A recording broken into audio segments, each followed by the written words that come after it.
Across the world, men who've never met each other are starting to notice the same things. Different countries, different cultures, different backgrounds. But when they talk honestly about modern dating, the patterns sound almost identical. It's not an explosion of hatred. It's not a secret war on women. It's something quieter and far more powerful. Clarity. Clarity about how some parts of modern dating actually work. Clarity about double standards that were invisible before. Clarity about expectations that only seem to go one way. In this video, I'm not here to tell you all women are bad. That's lazy thinking, and it's not true. What I am going to do is walk you through what a lot of men are waking up to, the patterns, the games, the contradictions, and why this awakening is pushing more and more men to choose peace, standards, and solitude over chaos, confusion, and emotional debt. Let's break it down. 1. The rise of one-sided standards. One of the first things men are noticing is how lopsided some expectations have become. You see it everywhere. She wants a man with a six-figure income, while she has no job or savings. She demands loyalty, while keeping options on standby. She expects emotional maturity, while yelling, blocking, and posting subtweets instead of speaking. She wants perfection, while investing the bare minimum in herself. The double standard is no longer subtle, it's loud. Men are reading dating profiles that look like job applications for a CEO position. Must be 6'2" or taller, must earn at least X amount, must own a house, must be fit, funny, confident, romantic, emotionally intelligent, must be ready to commit but not too clingy. Meanwhile, the person writing this list sometimes has no stability, brings chaos, unresolved trauma, or kids from multiple partners, has done zero work on their own emotional maturity. The problem is not high standards. High standards are good. The problem is asymmetrical standards. I deserve everything, but I don't owe anything. Men are finally asking a simple question. If I'm expected to bring value, what is being brought in return? That question alone is reshaping how men approach dating. 2. Victimhood as a shield against accountability. Another pattern men are waking up to is how often victimhood is used to dodge responsibility. You're seeing more and more of this dynamic. She cheats, he leaves. She goes online crying about how men can't handle strong women. She explodes in rage, breaks things, then posts about emotional abuse when he finally checks out. She creates chaos, then records herself crying and lets the internet build a sympathy narrative around her. And yes, men can be toxic too. There's no excuse for abuse from either side. But what men are tired of is this. Anytime she does something harmful, it gets reframed as he wasn't man enough. He didn't love me right. He made me do it. Entire stories get rewritten. Her cheating becomes emotional neglect pushed me into it. Her spending becomes financial control. Her screaming and throwing things becomes I didn't feel emotionally safe. The rise of recording arguments has started to expose some of this.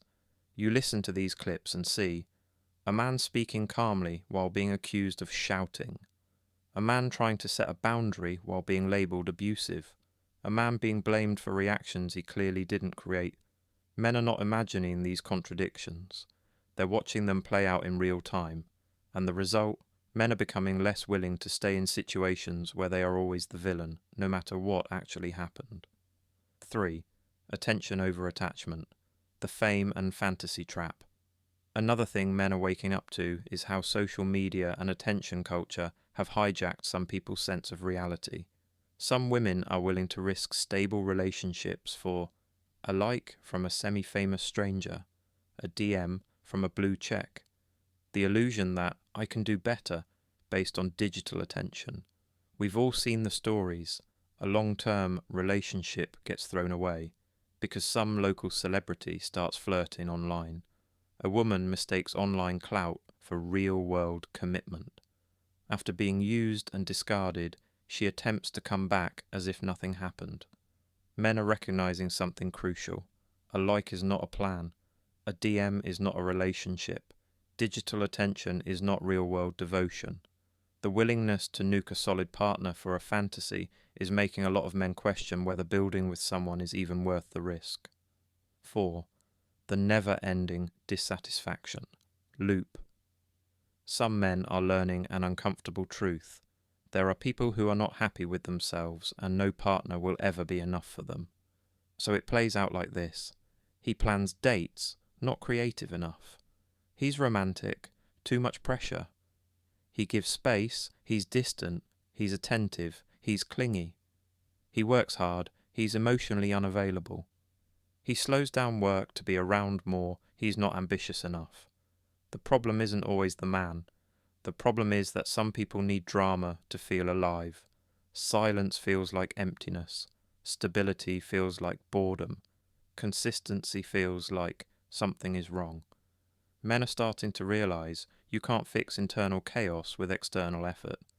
They're done trying to love someone hard enough to heal issues that person refuses to face. 5.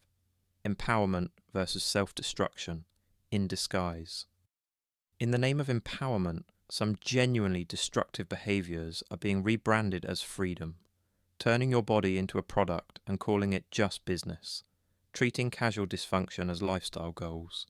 Publicly bragging about reckless choices and framing consequences as society's fault.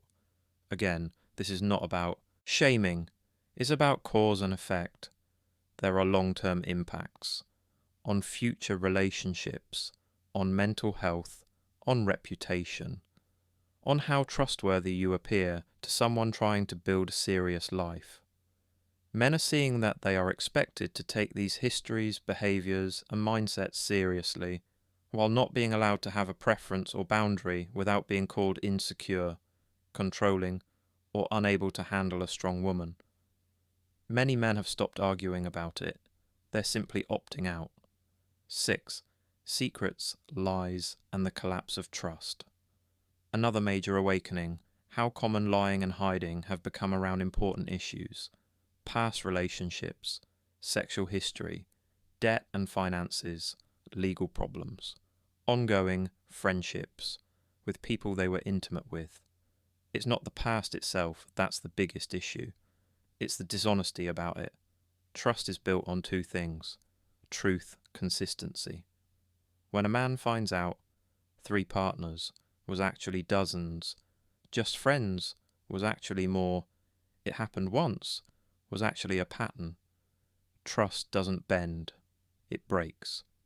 And a lot of good men, once trust is broken at that level, never go back to who they were before. They become more cautious, more guarded, and far more selective. Not because they hate women, because they hate being lied to. 7. Dismissing men's pain as a joke. One of the darkest patterns men are waking up to is how lightly their pain is sometimes treated. Physical pain gets labelled man flu. Emotional pain gets labelled weakness. Seeking help gets mocked as being soft. Imagine being in extreme pain, being told you're dramatic, then mocked online for it. That's happening. Men's health scares, mental breakdowns, financial crises, all turned into memes, while publicly preaching about mental health awareness. Men are starting to see, my suffering is not taken seriously here, and when a man realises his pain will be minimised or mocked, he stops sharing, he shuts down, or he leaves. 8. Excuses instead of ownership. Another pattern, responsibility being outsourced to everything except the person's choices. I cheated because I'm a Scorpio. I scream because Mercury is in retrograde. I broke your things because I have anxiety. Mental health is real. Personality traits are real. Stress is real. But they are explanations, not absolutions. When everything is excused by, that's just how I am. That's my sign. That's my trauma. There's no space for growth. Men are beginning to draw a hard line. I'll support healing. I won't accept using pain as a license to hurt me. That distinction is simple, and a lot of men are done tolerating relationships where only one person is allowed to be fragile and human. 9. Gold digger, culture, and transactional romance. Men are also waking up to a reality that was once hidden, now proudly advertised. The idea that a man's role is to fund everything. Her role is to simply exist. Love is secondary to lifestyle. Dating is a soft word for extraction. There are entire online communities teaching women how to get bills paid by different men, how to secure gifts, trips, and transfers without ever committing, how to keep men emotionally hooked while staying emotionally detached. Again, this isn't all women, not even most, but it's enough of a visible culture now that men have taken note, and the reaction is predictable. More prenups, more financial separation, more reluctance to spend on early dates. More men simply deciding, I'll enjoy my money alone. When romance becomes openly transactional, don't be surprised when men start treating it like a bad investment. 10. Social media, image, and the death of reality. A lot of men are tired of dating the Instagram version of a relationship. They're dealing with partners more interested in the photo of the date than the conversation on the date, more obsessed with birthday posts than everyday respect, more focused on the wedding content than the marriage reality. Some people are building relationships for the camera, not for life. Men are realizing, I don't want to be your content, I want to be your partner. When your love story becomes a performance, someone eventually walks off the stage. 11. Therapy language, used as a weapon. Men are also noticing how self-help and therapy talk have been twisted. Instead of, I'm working on my attachment issues, it becomes, you're toxic if you ask for emotional consistency. Instead of, I have boundaries, it becomes, I never have to compromise. If you disagree, you're abusive. Instead of, let's communicate better, it becomes, if you don't accept my every decision, you're controlling. Vocabulary like gaslighting, narcissist, trauma bonding, emotional abuse, SOI gets thrown around so casually that real victims are overshadowed and honest partners get falsely labelled. Men are learning, if everything I do can be spun into abuse, I'm not safe here, so they leave or they stop engaging deeply. 12. Men choosing peace over partnership. Here's the most important shift. Men are not just complaining, they're adjusting. They're delaying or avoiding marriage, refusing to rush into cohabitation, guarding their finances and legal status, walking away at early signs of manipulation or disrespect, choosing a quiet, stable life over a chaotic, dramatic one. They're watching. Friends destroyed in court, fathers alienated from children, brothers publicly shamed over private conflicts, and they're asking, what exactly am I signing up for? For many, the answer is simple. If partnership means one-sided expectations, no accountability, constant emotional risk, legal and financial exposure, then solitude looks far more attractive. This isn't hatred, it's self-preservation. 13. The men who still want relationships.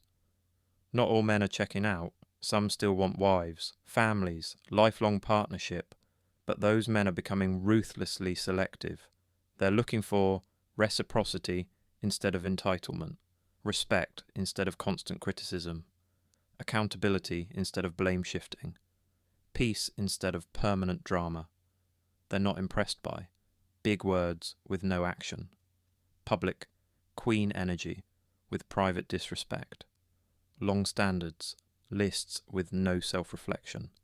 They know what a bad decision can cost, so they're vetting slowly, watching behaviour, not words, walking away quickly from red flags, prioritising character over chaos. The bar is no longer, is she pretty and interested? The bar has become, can I trust this person with my time, my sanity, and my future? 14. The women who get caught in the crossfire. Here's a hard truth. There are many good, grounded, accountable women out there, women who respect men, women who want partnership, not exploitation, women who bring value, not just demands, but they're paying for patterns they didn't create. They're meeting men who have been burned, no longer trust easily, assume manipulation until proven otherwise. So now they have to prove they're different. They have to work through skepticism they didn't cause. That's a side effect of this entire culture. When toxic behavior is normalized, everyone gets affected, even the ones who reject it. 15. The correction that's coming. Every system that becomes unbalanced eventually corrects itself. Right now, the correction looks like men opting out, men refusing one-sided deals, men protecting themselves legally and emotionally, men choosing their mental health over social approval. If nothing changes, you will see fewer marriages, fewer long-term relationships, fewer families formed, more loneliness disguised as freedom.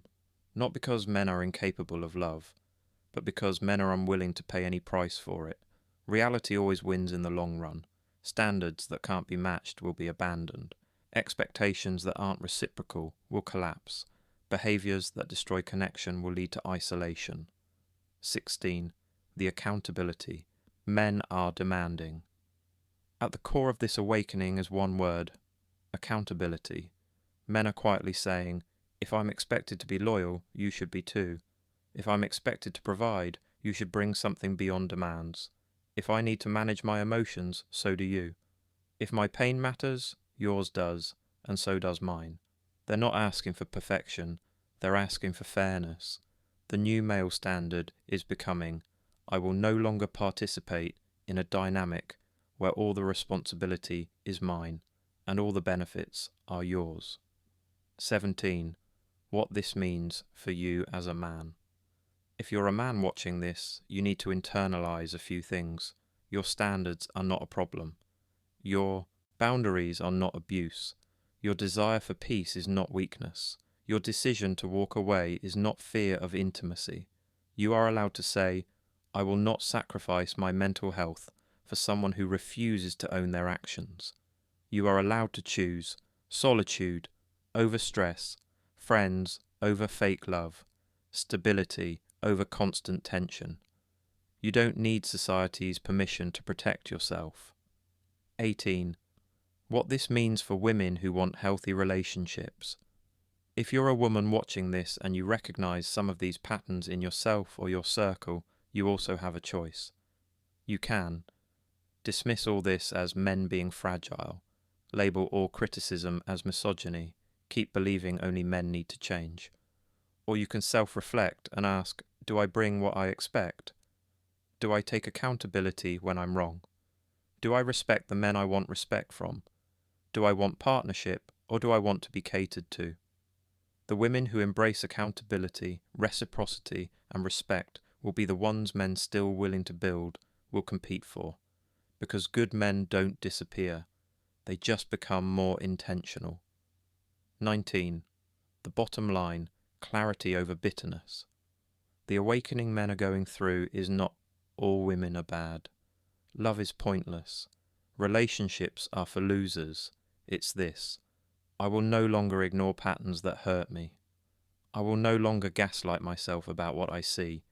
I will no longer accept less than I'm willing to give. The loneliness epidemic everyone talks about isn't just men failing to get women. A big part of it is men choosing to be alone rather than emotionally exploited, financially drained, constantly disrespected. Men have realized a quiet apartment with peace is better than a big house full of hostility. 20. Your next move. If you've recognized yourself in any of this, whether as the man who's been drained or the one who's finally done, here's what you do next. Stop arguing with reality.